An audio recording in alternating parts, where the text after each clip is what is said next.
Au nom d'Allah, le tout miséricordieux, le très miséricordieux.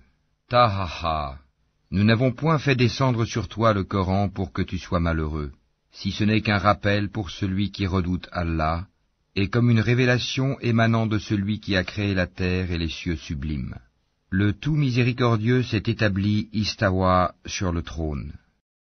À lui appartient ce qui est dans les cieux, sur la terre, ce qui est entre eux, et ce qui est sous le sol humide. Et si tu élèves la voix, il connaît certes les secrets, même les plus cachés. Allah, point de divinité que lui, il possède les noms les plus beaux. Le récit de Moïse t'est-il parvenu? Lorsqu'il vit du feu, il dit à sa famille, « Restez ici, je vois du feu de loin, peut-être vous en apporterai-je un tison, ou trouverai-je auprès du feu de quoi me guider. » Puis, lorsqu'il y arriva, il fut interpellé. « Moïse, je suis ton Seigneur, enlève tes sandales, car tu es dans la vallée sacrée, Touwa. Moi je t'ai choisi, écoute donc ce qui va être révélé. Certes, c'est moi Allah, point de divinité que moi, adore-moi donc et accomplis la salate pour te souvenir de moi. L'heure va certes arriver, je la cache à peine pour que chaque âme soit rétribuée selon ses efforts. Que celui qui n'y croit pas et qui suit sa propre passion ne t'en détourne pas, sinon tu périras. Et qu'est-ce qu'il y a dans ta main droite, ô Moïse? Il dit, c'est mon bâton sur lequel je m'appuie qui me sert à effeuiller les arbres pour mes moutons, et j'en fais d'autres usages. Allah lui dit, jette-le, ô Moïse. Il le jeta, et le voici un serpent qui rampait. Allah dit, saisis-le et ne crains rien, nous le ramènerons à son premier état. Et serre ta main sous ton aisselle, elle en sortira blanche, sans aucun mal, et ce sera là un autre prodige, afin que nous te fassions voir de nos prodiges les plus importants. Rends-toi auprès de Pharaon, car il a outrepassé toute limite. Moïse dit, Seigneur, ouvre ma poitrine, et facilite ma mission, et dénoue un nœud en ma langue, afin qu'il comprenne mes paroles, et assigne-moi un assistant de ma famille, Aaron mon frère, accrois par lui ma force, et associe-le à ma mission, afin que nous te glorifions beaucoup, et que nous t'invoquions beaucoup. Et toi, certes, tu es très clairvoyant sur nous. Allah dit, ta demande est exaucée, ô Moïse. Et nous t'avons déjà favorisé une première fois, lorsque nous révélâmes à ta mère ce qui fut révélé. Mets-le dans le coffret, puis jette celui-ci dans les flots, pour qu'ensuite le fleuve le lance sur la rive. Et j'ai répandu sur toi une affection de ma part, afin que tu sois élevé sous mon œil.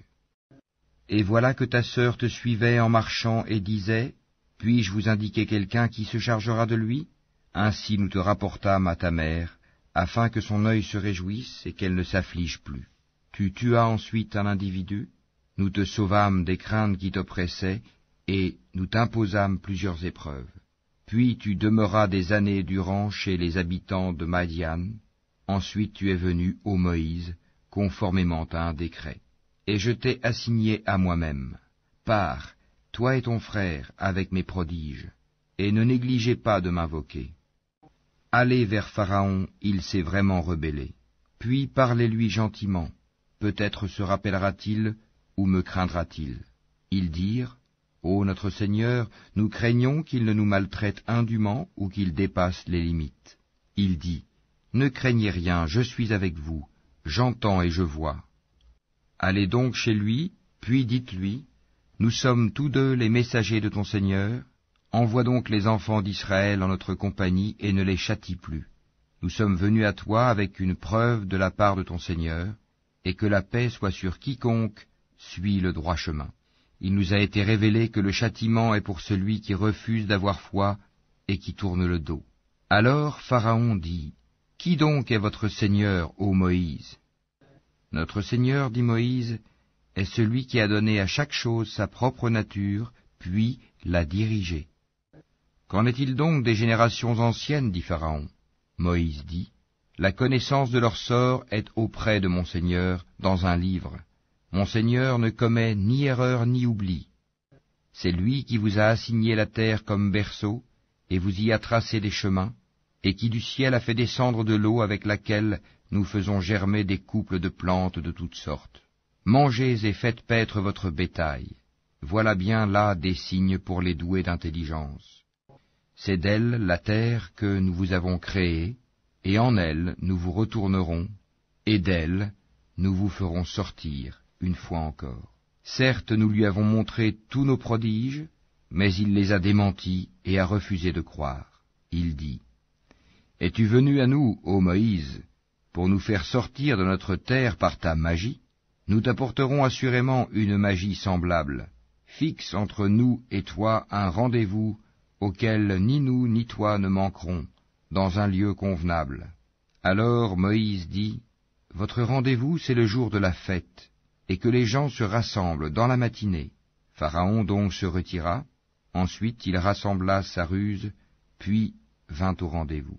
Moïse leur dit, « Malheur à vous, ne forgez pas de mensonges contre Allah, sinon par un châtiment il vous anéantira. Celui qui forge un mensonge est perdu. » Là-dessus, ils se mirent à disputer entre eux de leur affaire, et tinrent secrète leur discussion.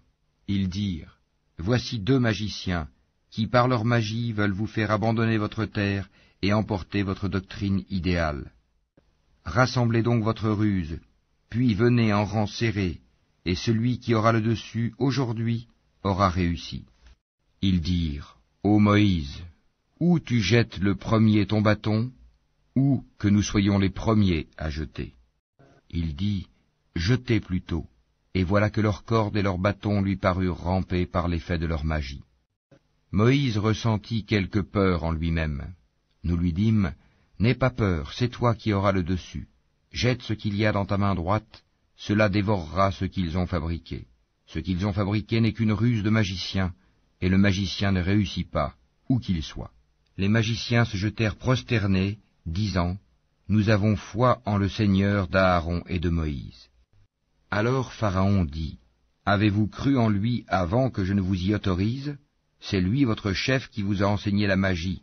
Je vous ferai sûrement couper mains et jambes opposées, et vous ferai crucifier au tronc des palmiers, et vous saurez avec certitude qui de nous est plus fort en châtiment, et qui est le plus durable.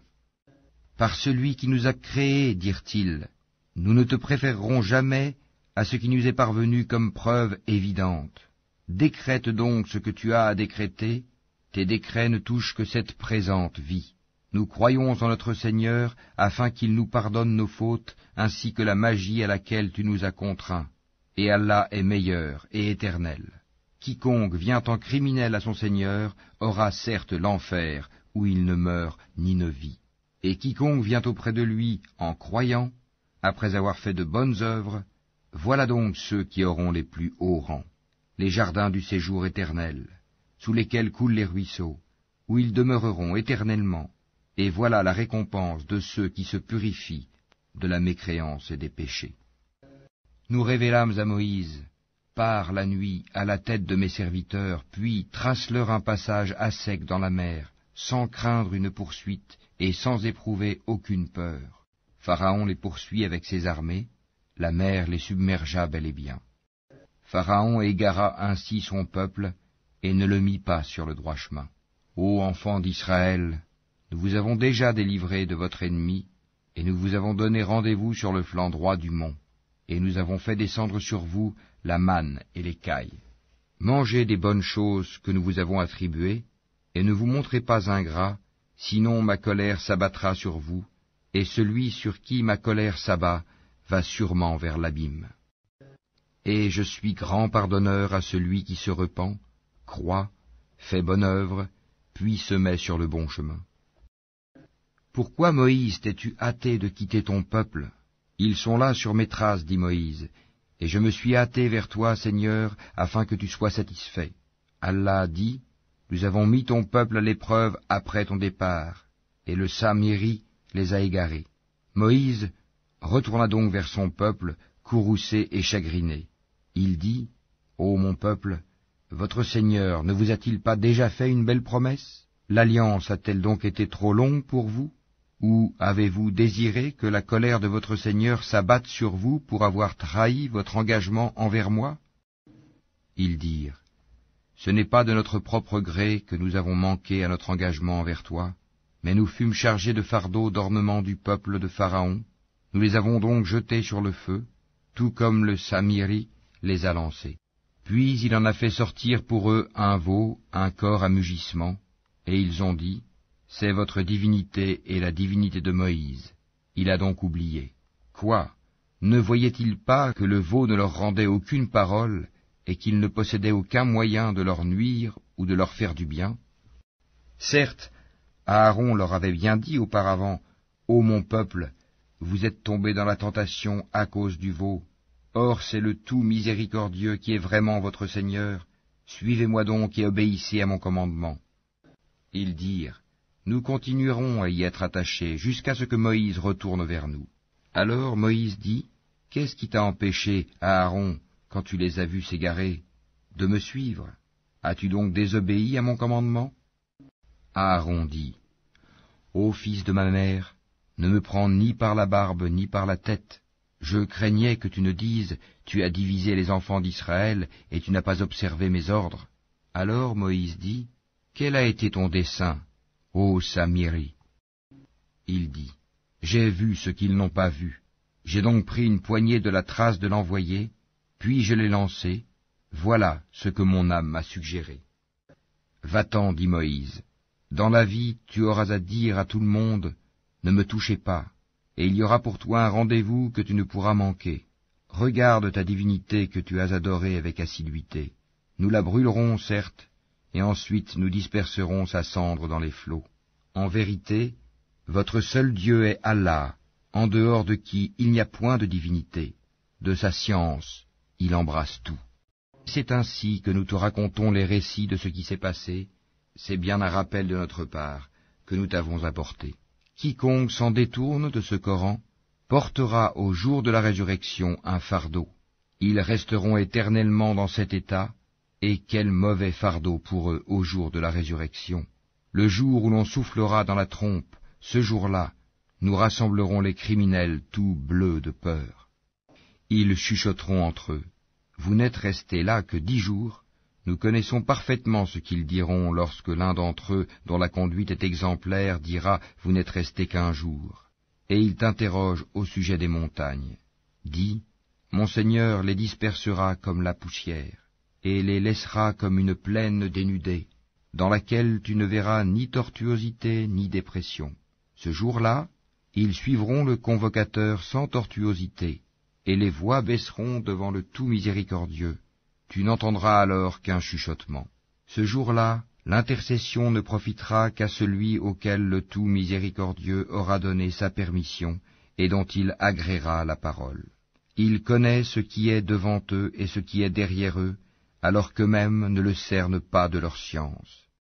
Et les visages s'humilieront devant le vivant, celui qui subsiste par lui-même, Al-Qayyum, et malheureux sera celui qui se présentera devant lui, chargé d'une iniquité. Et quiconque aura fait de bonnes œuvres, tout en étant croyant, ne craindra ni injustice ni oppression. C'est ainsi que nous l'avons fait descendre, un Coran en langue arabe, et nous y avons multiplié les menaces, afin qu'ils deviennent pieux, ou qu'ils les incitent à s'exhorter.